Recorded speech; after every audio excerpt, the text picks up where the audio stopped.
Welcome to Laodicea. I was in the Spirit on the Lord's day, and I heard behind me a loud voice like a trumpet saying, "Write what you see in a book and send it to the 7 churches, to Ephesus and to Smyrna, and to Pergamum, and to Thyatira, and to Sardis, and to Philadelphia, and to Laodicea." The focus of this video is on Laodicea.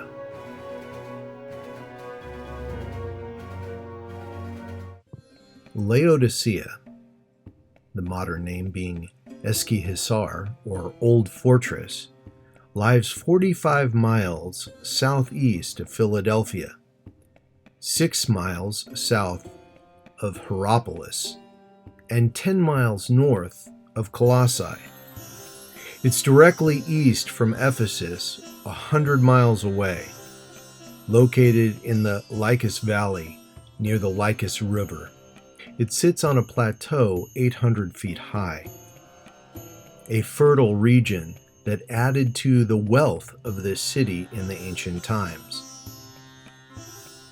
Laodicea has an ancient history, with the earliest evidence of settlements being about 5500 BC.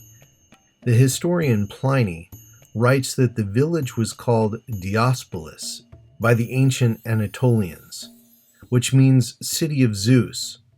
The name Laodicea comes during the Hellenistic period of the Seleucid Empire, when King Antiochus II named the city after his wife, Laodicea, around 250 BC. Located in the Lycus Valley in 190 BC in the Battle of Magnesia, it was won by the king of Pergamum, who defeated the Seleucid Empire. As we know, in 133 BC, the king of Pergamum bequeathed his land because he did not have any heirs to the Roman Empire. During the Roman imperial period, the Laodiceans paid their taxes regularly and were awarded the title of temple keeper, first by Emperor Hadrian in 117 AD. Then under Emperor Commodus in 180 AD, and also Caracalla in 211 AD. This kept them exempt from tax for many, many years, and helped to add to the wealth of this city. One of the wealthiest cities in Phrygia, Laodicea was a fiercely independent city. After a devastating earthquake in 60 AD, the remaining inhabitants, when trying to rebuild, were asked by others if they could help, and they replied, "We have need of nothing," wanting to be independent in all that they accomplished. Massive earthquakes hit this location for many years. Recorded earthquakes are 27 BC, 47 BC, 60 BC, the mid-2nd century, and twice in the 3rd century. In 494 AD, the whole city was razed to the ground, and by the early 7th century, it caused the whole city to be abandoned. Look at these very rare markings on this column. Below you see a menorah, and above it you see a cross. This is one of the very rare and very important markings that we see in this city. But let's also talk about the wealth and the commerce of this city. The wealthiest city in Phrygia. It was on the important trade route from the Aegean into the interior of Anatolia, located on the junction of the main road that ran westward 100 miles from the Menander River to Ephesus, and eastward across Anatolia to Syria Antioch, allowed them to thrive and become even a banking center later on. One of the richest commercial centers in the world at that time was here in Laodicea.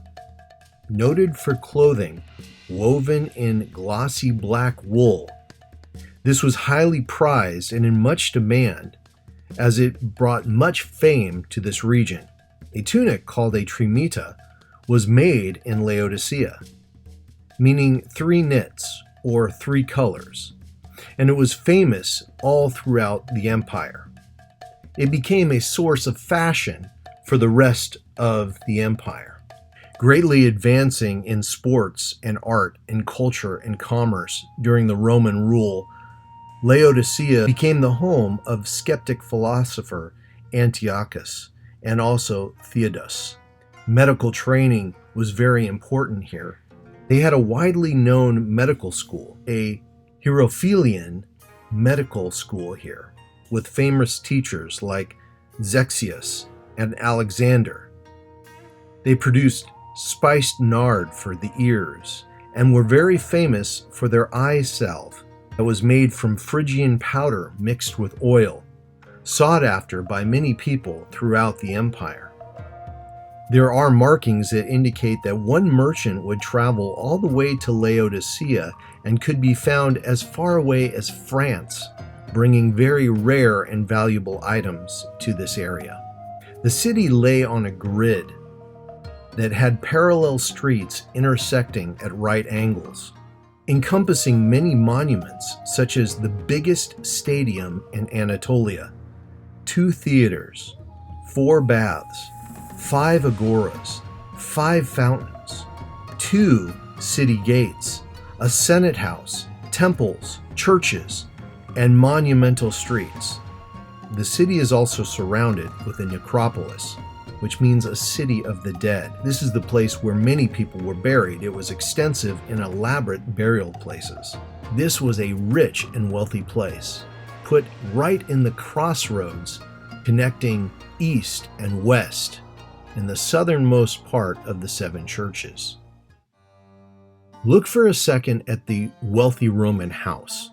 The example on the right shows the schematic of what this house would have looked like and the many rooms that were associated with it. You can see the depiction on the left of what remains, but we get an idea of the wealth of this even being one home or possibly multiple homes connected together of a single family. Below you see a picture of a table. This is a gaming table. Yes, they had tables that thick made of marble just for playing games. To the left we see a depiction of a boar being hunted. Wild boar was known in this area as well and was hunted for sport. Let's look at the Laodicean church. Yes, there is a physical church. There's a couple physical churches here in Laodicea. This was built probably around the time of Constantine, once Constantine legitimized Christianity in the Roman Empire and became a Christian himself. This church is believed to have been built early in that time period. This church was excavated in 2010. The layout of this church is quite innovative in Christian history. It has a unique design and mosaics with cross motifs and depictions of Polycarp and even the deacon Alexander. By the 4th century, this became a pilgrim location because this church was mentioned in Revelation in the New Testament. What's interesting about the layout of this church is there's indoor plumbing for one, an example of the wealth and the ingenuity of the people as they built this. Water flowed underneath the ground in terracotta pipes. There's an indoor baptismal. You can see that on the left. Look at the shape of the cross that it's in. What a unique design for baptismal. Non-Christians also had their own entrance. Believers had one entrance and non-Christians had another. If they were interested in coming into the church or joining the church, they would come in through a separate entranceway. Then they would find 2 things when they came in. First, they would find an indoor latrine or an indoor bathroom, offering those who came in to use the restroom. And this had running water that would actually wash everything away and out into the city sewer system. It also would lead to the baptismal. So first you come in, you use the facilities, and then you get baptized if you're going to go any further. Like I said, a unique design. Those who are already Christians would come in a different direction. The Pastorian is a sacristy area, and you can see that a rounded area. It was part of the design of many of these early churches. It's where priests, pastors, or clergymen would do sacramental activities, such as Holy Communion or baptism. Notice the mosaic tiles on the floor in the entrance. the whole area covered in beautiful mosaics. And you can see the legs of a communion table as well. That was not the only church, though, in Laodicea. There was a second church. We have a much more open floor plan. You can see the two pictures down below. You can see the multiple marble stones being used on the floor. And up above is the deacon's manse. This is probably the person who is in charge of the area, the bishop or the deacon in the Orthodox tradition. And this was possibly their home. Consider this, how large that home was, and you start to remember this was a rich and wealthy city. Those who were becoming Christians were probably merchants and people of power, people with authority and people with commerce and the ability to build these fine homes.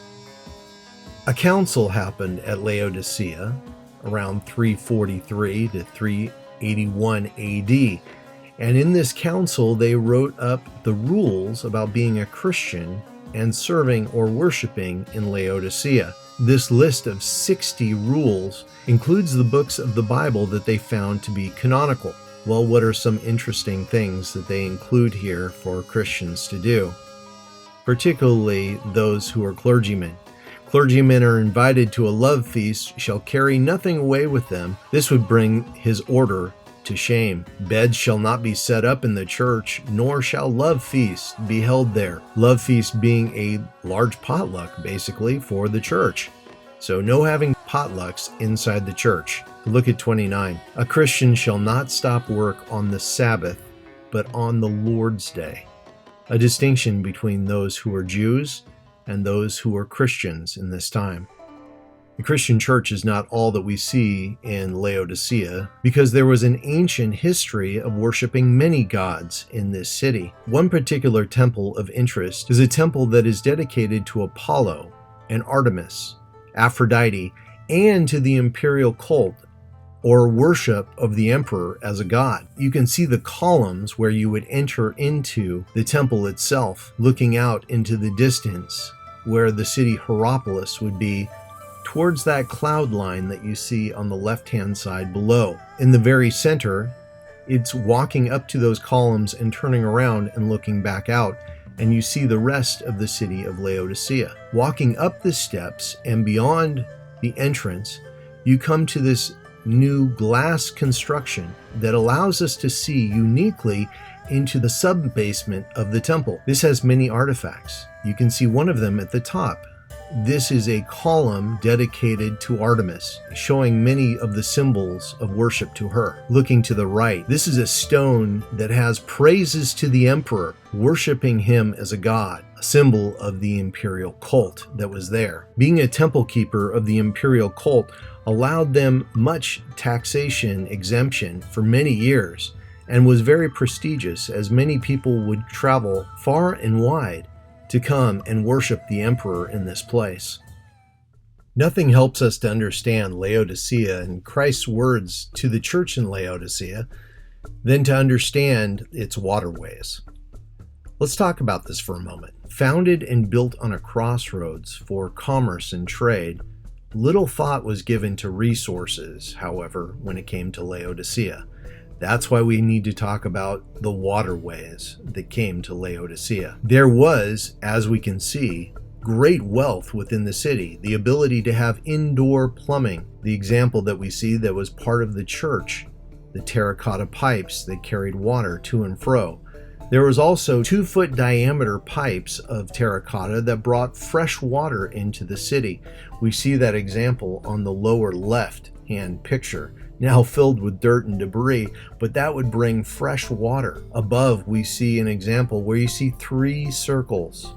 Some of those circles also having 4 circles inside. This was where water would flow in with pipes and be distributed to other locations. A fountain is seen on our right that would also have been a distribution point for the water within the city. And to the left, in that Roman house, we would have seen a private cistern where water would have been filled up for the private use of that home. Where did this water come from, however? So water had to be brought in. The Romans developed an aqueduct from 15 miles away and would bring water from the south, from Mount Cadmus. However, by the time the water got there, it was not cold as you would expect. but instead it was lukewarm. From the Katmos Mountains, water would flow down into Laodicea. These piping areas would distribute the water to houses and all around the city.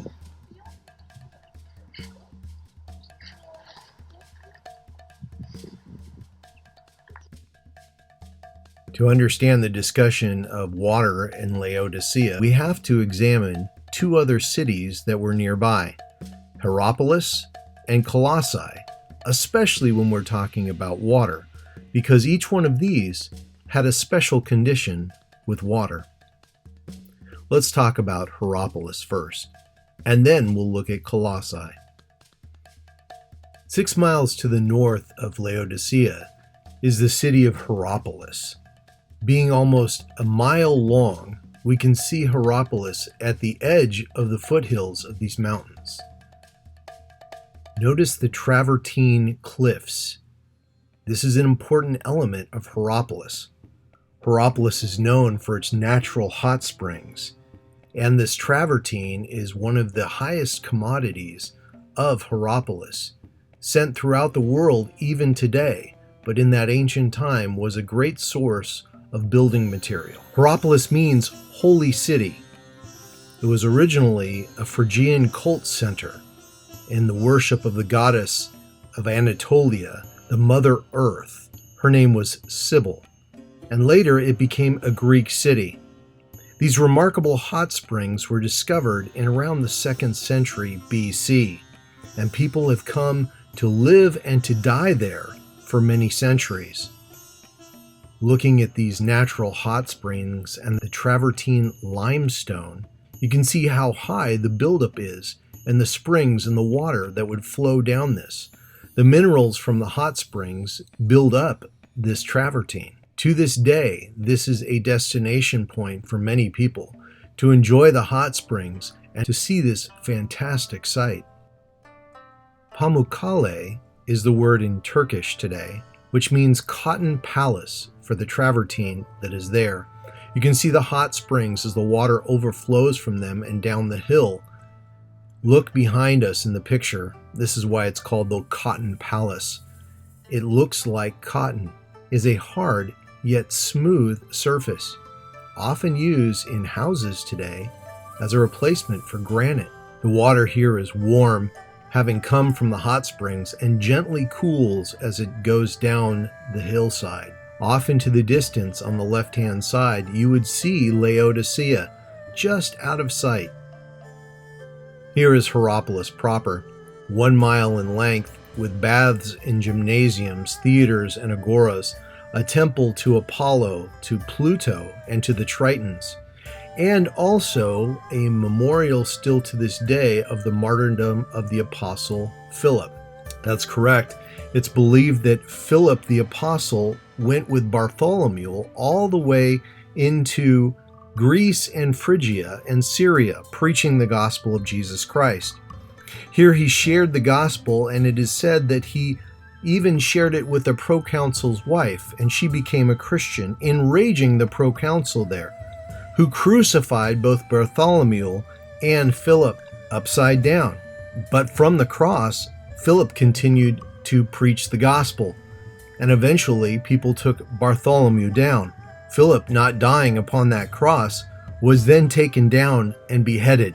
So enraged was the proconsul. Many people would come here to enjoy the hot springs for many centuries, the Romans in particular. Many came here to live, but mostly to die. And there's an extensive necropolis that surrounds the city with tombs and graves of the famous dead. Most famous is Marcus Aurelius, or Emperor Caracalla, as he is called. We can see here in Heropolis a water trench off to the left that would bring the hot water springs to the rest of the city. In the center, you can see one of the roads that people would travel on. Next to it, agoras and homes and marketplaces. The Nymphaeum of the Tritons can be seen in the right-hand center, a temple to the gods of water. And to the far right, we see the eastern wall of the city.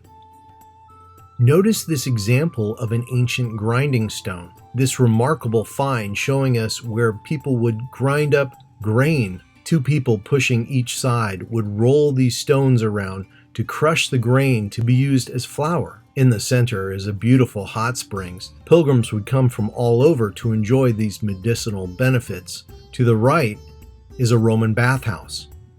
Very popular for the Romans to have bathhouses. When Christianity became the dominant religion of Rome, these bathhouses eventually became churches. Take a look at the expanse of Heropolis. Just slowly turning to the side, we pass the plutonium. We'll talk about that in a moment. Worship to the god Pluto, also the name Hades. Far off in the distance, we see a grand theater. All of this was part of the wealth and beauty of Heropolis. Plutonium. Pluto was the god Hades, another name. And right down here we see the entrance to the underworld. Notice the bubbling water. Carbon dioxide was created there and would kill the animals that they would bring in there, and then they would sacrifice them. Lovely day in Heropolis. Some people came to die at the end of their lives, coming to enjoy the hot springs and then eventually passing peacefully. But we have the martyrdom of the Apostle Philip, who traveled here to share the gospel of Jesus Christ. Right off in the distance, we see the memorial of his death. This is where he is believed to have been crucified and then beheaded. Here we see the theater of Heropolis, seating 9,500 people. See the beautiful view beyond the theater itself, all the way down to the Travertine Hills and the hot springs that flow below, off into the distance to the mountains of Cadmus and past Laodicea. Look at the detail in the theater at the base of where the stage would have been. People coming here for worship and also for plays. And notice, of course, the cats. Lots of cats and dogs that like to live still in these ancient ruins. Speaking of the Cadmus Mountains, the highest mountains in the western Aegean region to the southeast of the ancient city of Heropolis. Do you see the mountains? Well, it's a little hard to tell with these clouds. Take a look right here. That is how high these mountains are in the Cadmus. It is from here that cool water would flow down into the aqueducts that would lead to Laodicea. And imagine the hot springs that were here in Heropolis, Laodicea, surrounded by hot and cold water. South of Laodicea was the ancient city of Colossi. Paul would write his letter to the Colossians and encourage them to send their letter to the Laodiceans, to the church that is there. All that is left of ancient Colossi is this tell. A tell is an artificial topographical feature, a species of mound consisting of the accumulated and stratified debris. The debris here being the ruins and the rubble of the city. If you were to dig underneath this tell, you would find the ancient city of Colossi. Look off into the distance. You can see the beginning of the mountains of Cadmus.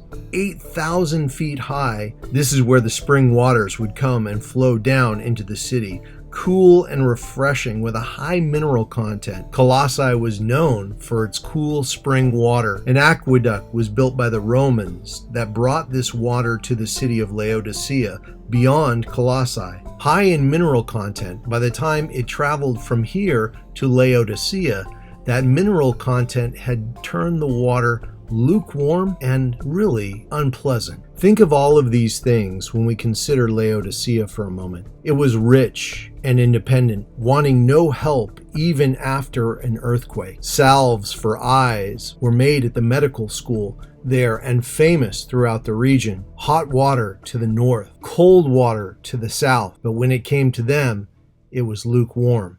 And now let's hear again the letter to the church in Laodicea. And to the angel of the church in Laodicea write, the words of the Amen, the faithful and true witness, the beginning of God's creation. I know your works. You are neither cold nor hot. Would that you were either cold or hot. So because you are lukewarm and neither hot nor cold, I will spit you out of my mouth. For you say, I am rich and I have prospered. I need nothing.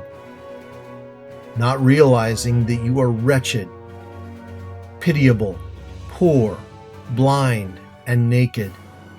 I counsel that you buy from me gold refined by fire, so that you may be rich, and white garments, that you may clothe yourself, and the shame of your nakedness may not be seen, and salve to anoint your eyes, so that you may see.